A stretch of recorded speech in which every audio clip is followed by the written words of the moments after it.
So your symposium is a really complete symposium.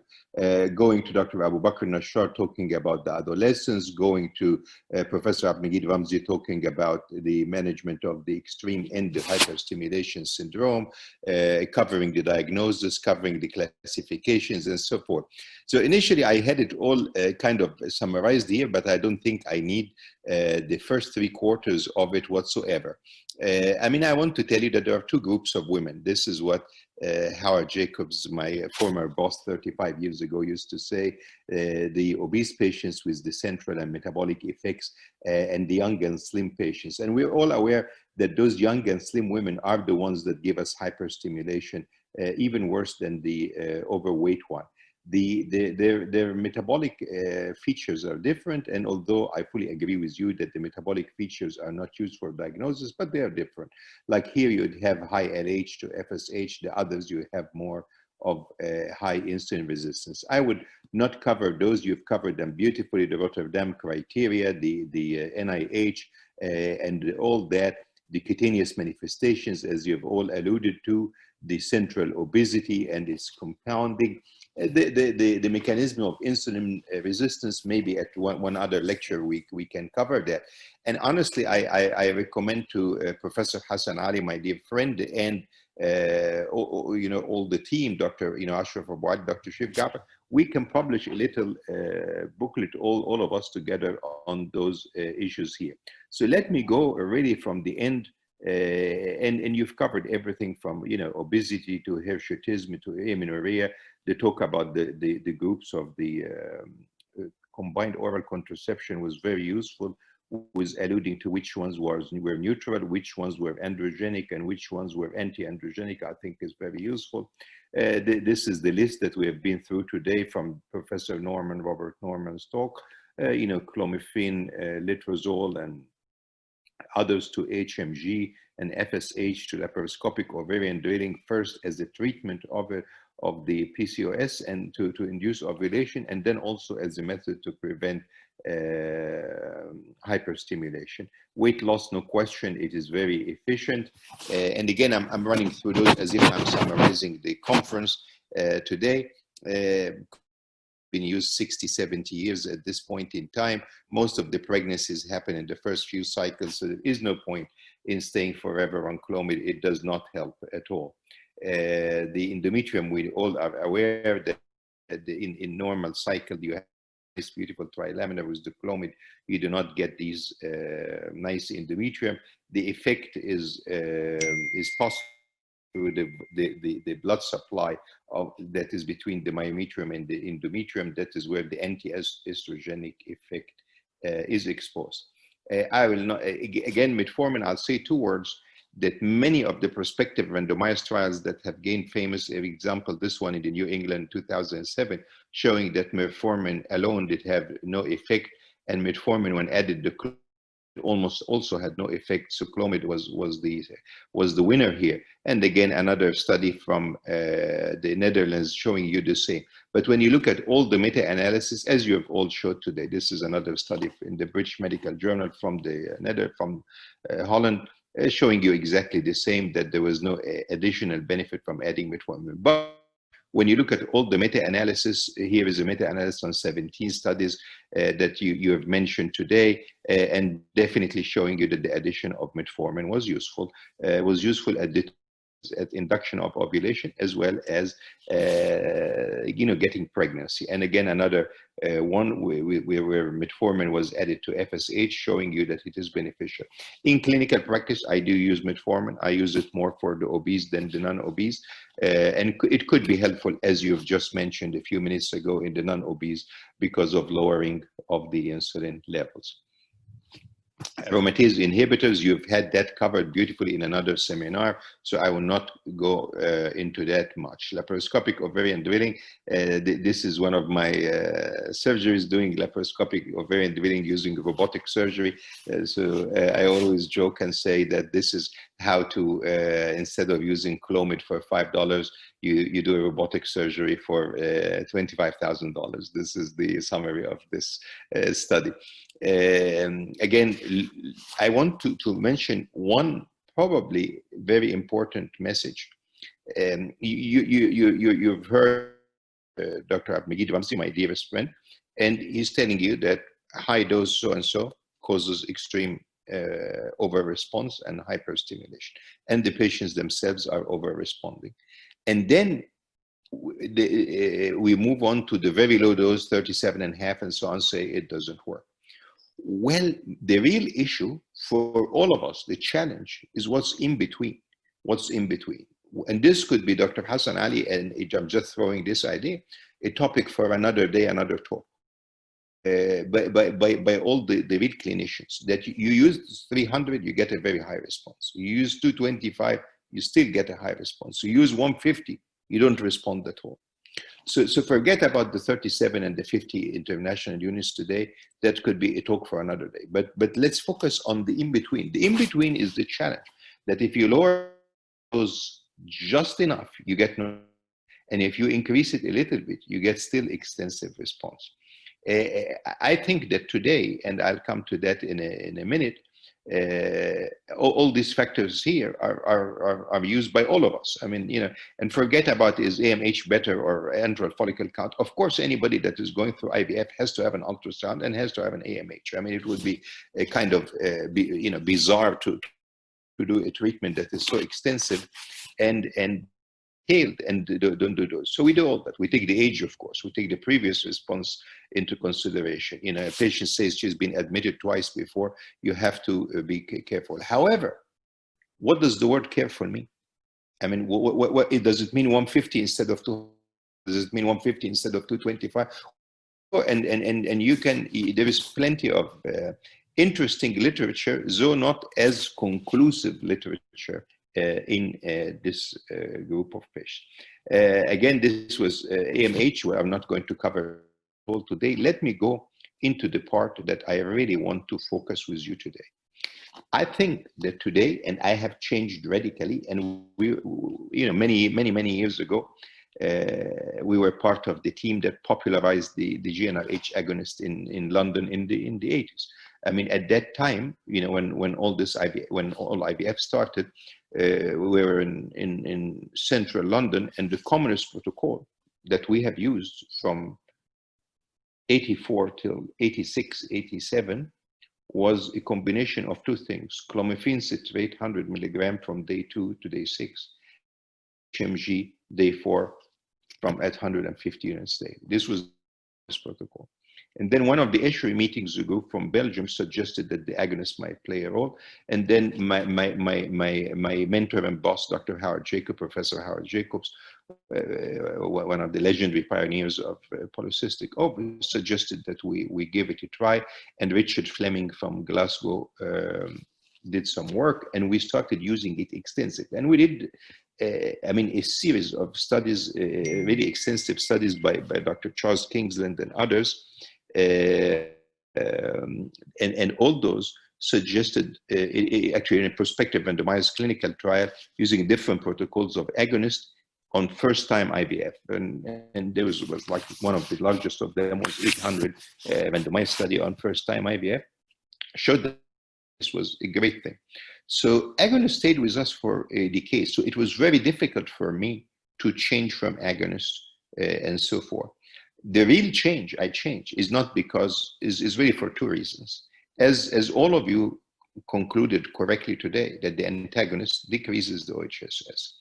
And if you use the antagonist and use GnRH agonist to trigger, and you freeze all, you almost have 0%. And honestly, I use it exclusively. So all our patients now, almost 99%, go through an antagonist protocol, go through an agonist trigger, and also go through a freeze all, and then some other things that are controversial. So let me tell you, Your studies from Cairo, Dr. Lanani and others showed that definitely the incidence of OHSS was lower. The very first meta-analysis showed that the antagonist was lower than the agonist, and then they became equal. I don't think there is any studies that I'm aware of that showing the antagonists are significantly better. So I'm not using it because it's better, but I'm using it because exactly as Peter Hamadan and others said, it allows the triggering with the GnRH agonist and the freeze all embryos, and then you control things better. So we let the patient rest for a month and then come back and have either estrogen or Lupron, then estrogen, and have I would go into extreme IVF detail, which this is my real talk. So the others was really an overview, but this is the next 10 slides are my talk today. The details of which agonist, how much HCG, what luteal phase, how much agonist trigger, and so on. So the agonist trigger, as Dr. Abmegid said, that it replaces the FSH, it pushes the FSH and the LH that has been stored in the pituitary. So the antagonist prevented you from releasing that FSH, LH, and then the agonist comes and makes you release it. How much agonist to use? We've changed over the last, I have changed over the last 10 years. So at the beginning, we used to use 2 milligrams, 36 hours. And then for a period of maybe 5 to 10 years, I have used 2 milligrams, 36 hours, and another 2 milligrams, 24 hours prior to egg pickup. And the reason for that is that there was a thought that if there was, that those patients who did poorly because their LH was lower the next day and their progesterone was lower. So if you give an LH trigger, which is another bolus of GnRH, overcome that. And then now we use most of the time 1 shot of 4 milligrams of Lupron. Lupron, because it's the one that's commonly used in the US, as you're all aware. There are at least 6 or 7 GnRH agonists globally, and having worked in the different places both in Europe and the US, there is definitely, you have to be familiar with 2 or 3 of them so that you're comfortable with them. So again, we use Lupron, but you can use any of the, agonists that you like and that you use. The Lupron dose we use is 4 milligram. It comes kind of prepared. So it's a 0.2 milligram per,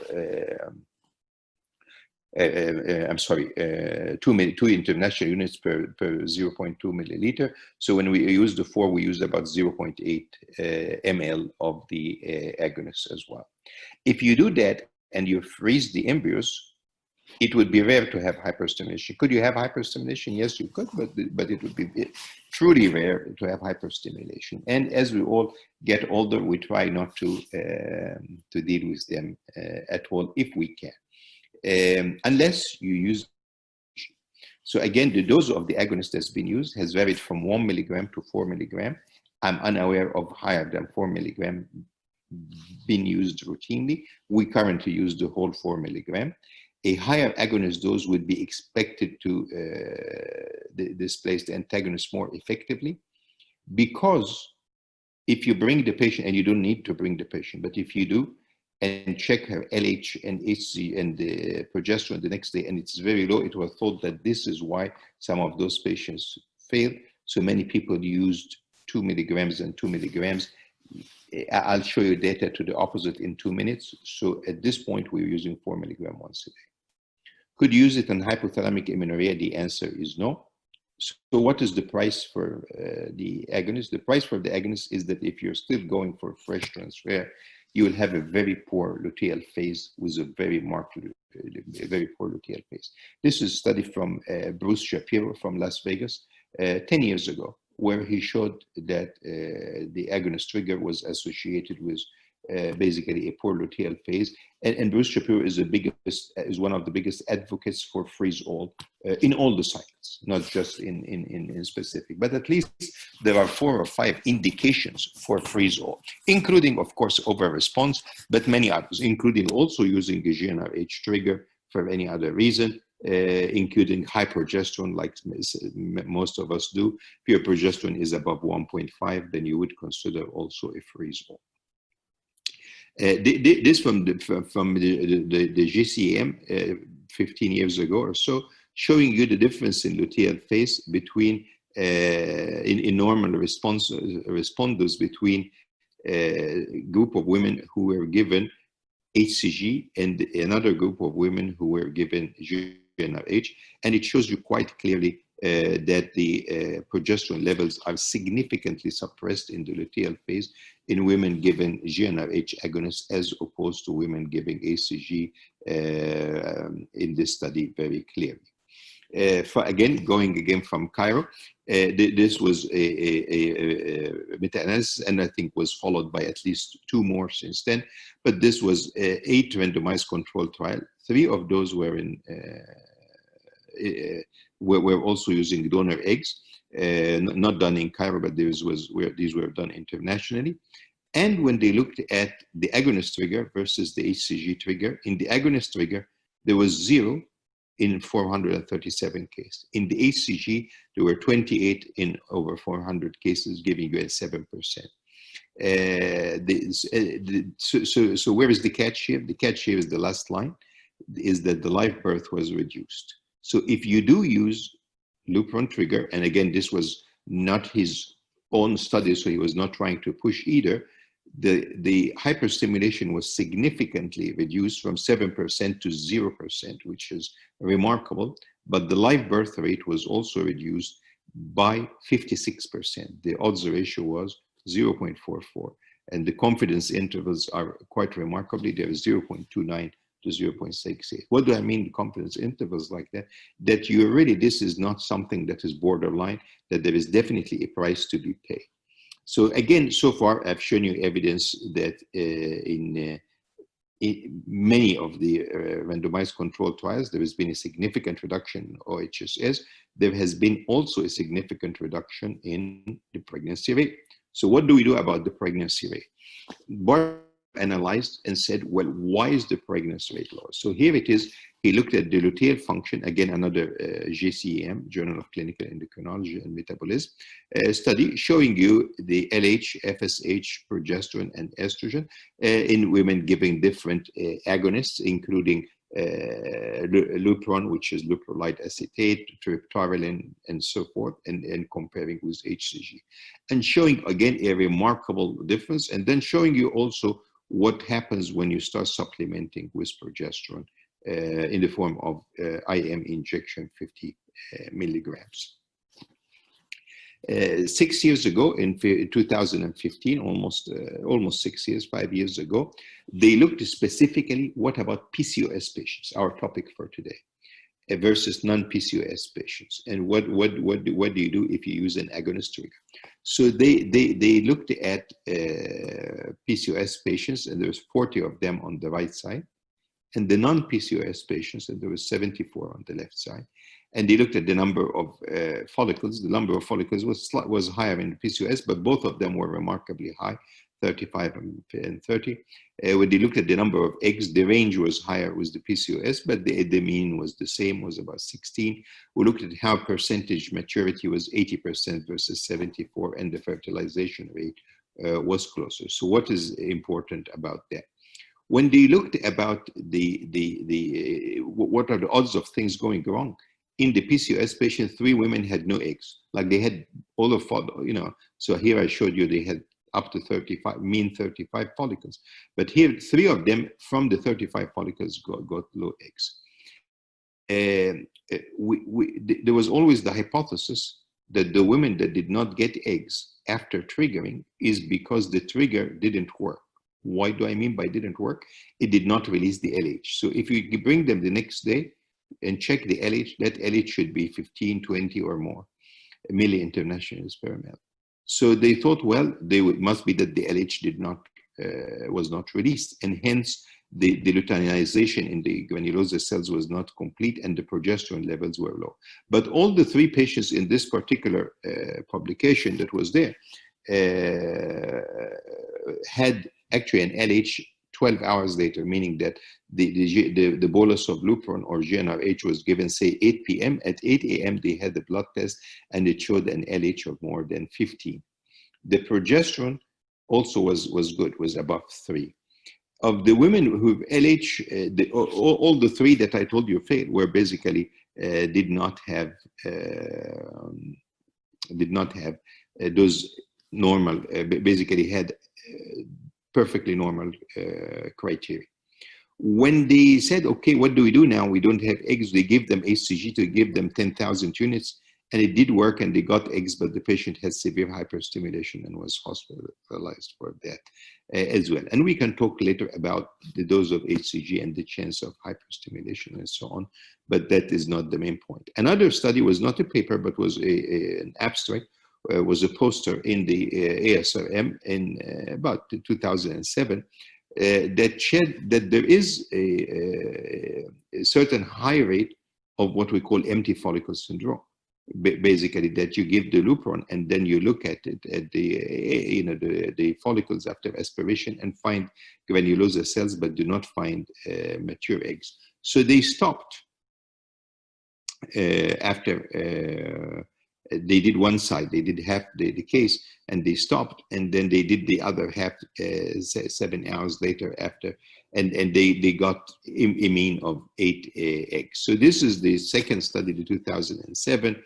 They abandoned the actually was the only significant thing about this was this was a huge study showing 119 empty follicle syndrome, which we all are aware of. It's very frustrating. 12,000 IVF cycles. Aspiration was abandoned after one side was done. Second aspiration was done 6 hours later, and they got a mean of 8 eggs as well. So this, again, we haven't solved the problem. The problem is, yes, we got low hyperstimulation, but low pregnancy rate as well.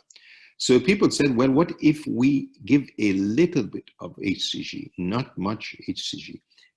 About 10 years ago, maybe 12 years ago, I did a supplement to human reproduction together with 2 other authors, actually at the request of Professor Edwards before he died, to look at basically HCG, OHSS, the different doses and so forth, and different protocols. And I'll tell you 2 just interesting things, and then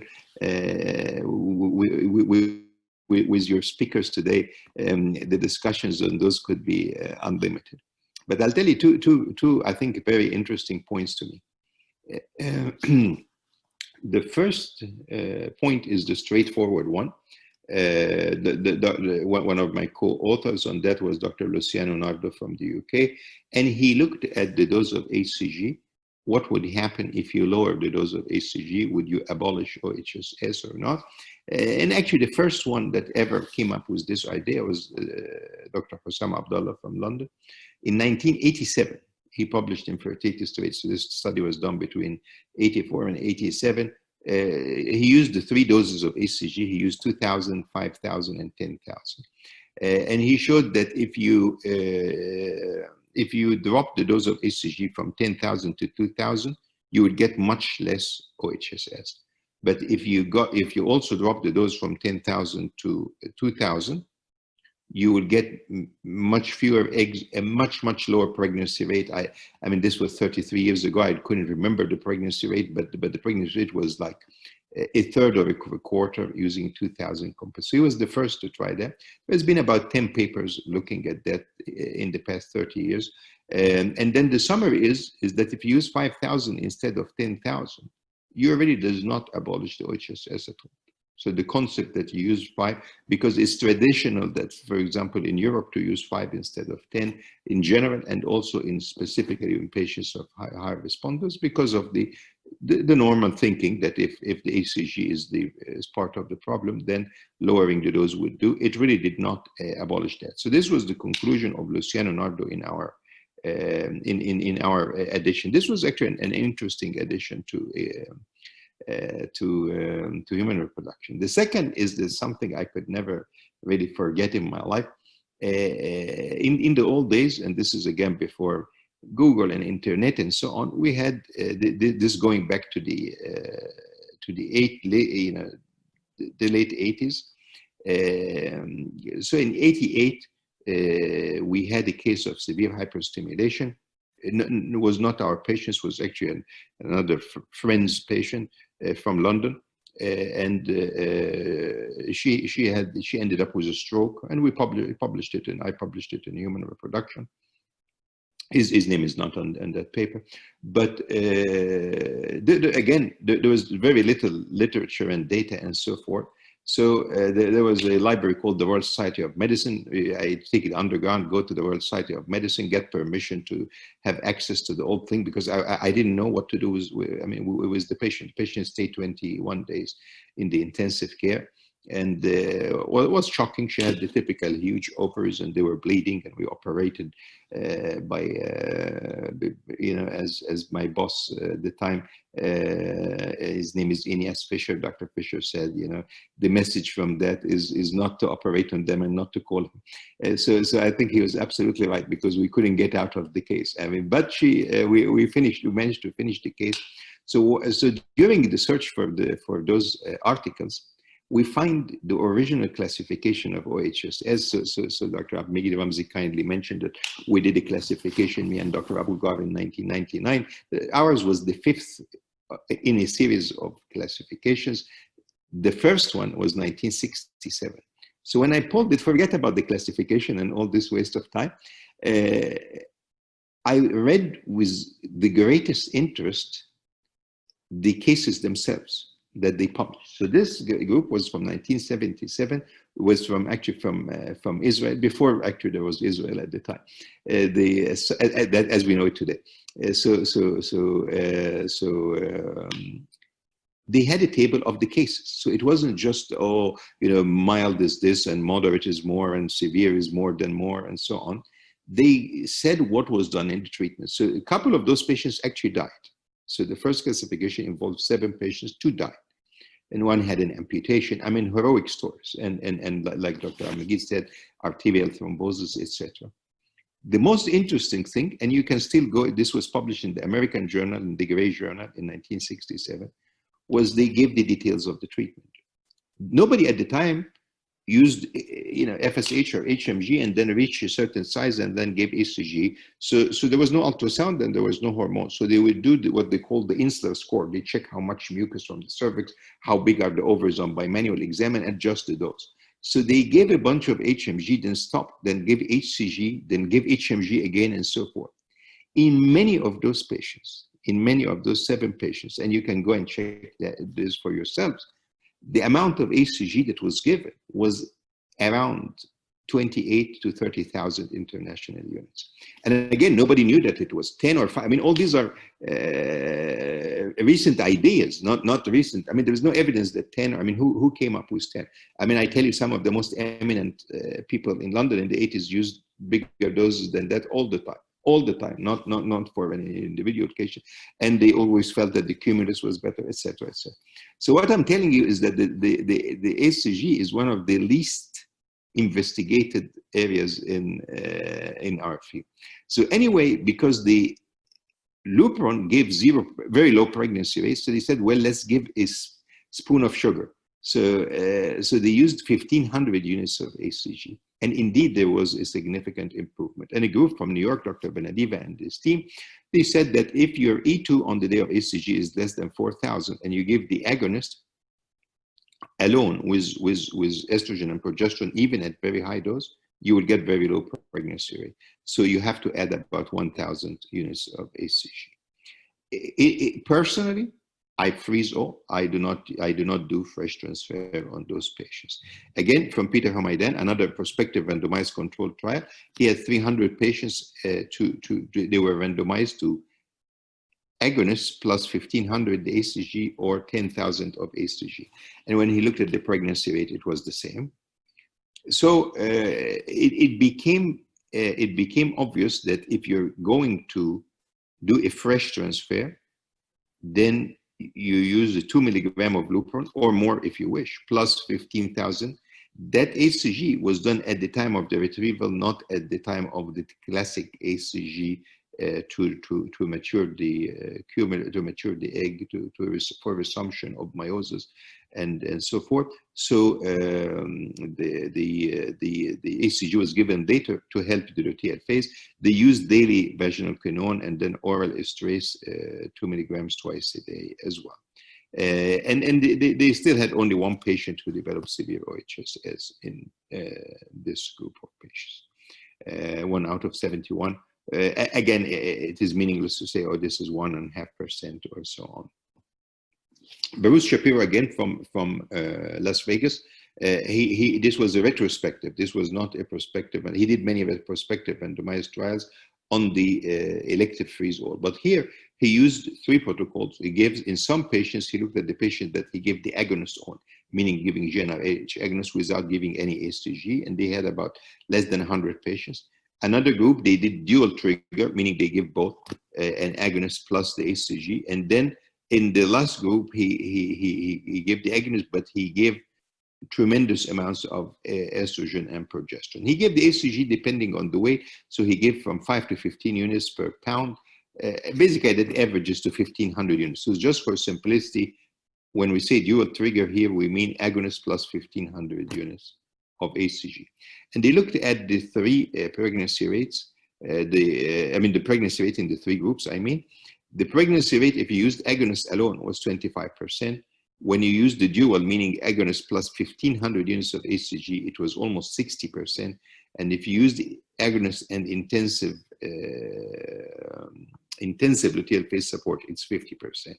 The loss is the opposite, suggesting that it is the inability of the luteal phase endometrium to sustain the pregnancy. And hence they concluded that the use of Lupron alone and fresh transfer is associated with the lowest pregnancy rate in this setting was 25%. The highest loss rate in this setting was 60%. So if you're going to use Lupron, you either add 1,500 units of HCG or do extensive luteal phase support. In the dual group, meaning that the ones you give 1,500 HCG plus the Lupron, approximately 1 in 200 had hyperstimulation. The LH trigger, the LH to trigger, simply it does not work because it would need a significant amount of recombinant LH, which is extremely costly. And actually, I would like to conclude here that there is a huge difference between the 2 practices that exist in the world, which is giving a very, very low dose, as Dr. Abmeghi said, is frustrating and doesn't work. And this is 37.5 or so, or 50 or 75, and then 2 weeks, and then you increase and so on. And then giving a very high dose, which is a classic, frankly, American practice, if you want to say. So getting some of those young women with high response and giving them 300. What about the in-between? And the in-between is the most challenging. The in-between, I mean those from 100 to 250 units. So they're not taking 300 and they're not taking 50 and 75 and so forth. And what are the increments that are useful in those group of patients? So I'd suggest that future research should focus on those. Of course, there are studies, and there are studies looking at FSH alone and FSH and in an HMG form and in a form in which HCG is used beside the FSH and all that stuff. But again, it's a great area because at the end of the day, the biggest determinant for OHSS, as Dr. Abmeghi said, is over response. So your idea would be to undercut. Yes, we did not give them massive dose. We didn't give them 450 in somebody who's a very high AMH, but we still give them 225. And is 225 high? And then you go to 150 and they don't respond at all. And I had many of those people that do not respond to 150 and over respond to 225. And I had many patients. Majority of the PCOS that we see do not have the huge number of follicles that we are all talking about. But a few patients that I had really many follicles being 80, 90, and that kind of stuff. So I give them, 100, 125, 150, they don't respond. So I go a little bit more and they grow all 80 follicles. And at the end, the only thing I can do was to do an ovarian drilling, not to make them pregnant, to dampen the response to the next IVF cycle, not as a way of pregnancy. Again, choice has to be careful, and this would be my message here, that I think for PCOS patients in 2020, an antagonist protocol with a GnRH agonist is the way, not is the way forward, is the way now. We use freeze all, but again, you know, it is a blessing to have a good vitrification program. So if you have an excellent vitrification program, you sleep well on that. It allows you other things, but this is not today's talk. Whether you want to do genetics, PGT, you don't. I mean, this is another day, another time. But it allows you to also have time to think about all those. And for many of those patients, one embryo transfer is good. Not that I'm an advocate of one embryo across the board, period. No, but I'm an advocate that if you do have a single normal blastocyst euploid, you do have definitely a very, very decent pregnancy rate with that. I thank you so much. And